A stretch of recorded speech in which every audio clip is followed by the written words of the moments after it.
Благодарение на творческите ателиета, малчуганите могат да научат повече както за обществото, така и за самите себе си, а изкуството се превръща в своеобразен мост за общуване.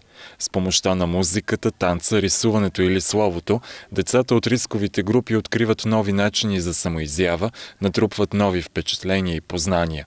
Тазгодишното издание на проекта им разкри приказния свят на Древен Египет и Северна Африка. Айде тук да видим сега как става с него по-силно. Раз, два, три.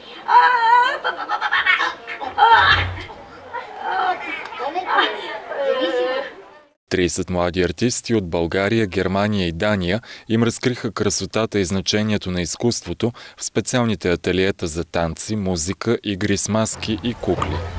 Понякога сутрините са тъмни и облачни, египтяните знаели, че битката е била тежка и разкрият облаците, за да прикрие раните си. Продуцент и ръководител на цялата програма е режисьора Елена Панайотова, която от години работи у нас и в Холандия. Резултатите от него вече са на лице. Социалният микроклимат в района се подобрява, а отрицателната обществена нагласа намалява. Целта е в бъдеще дори да се изгради Национален център за работа с деца в риск.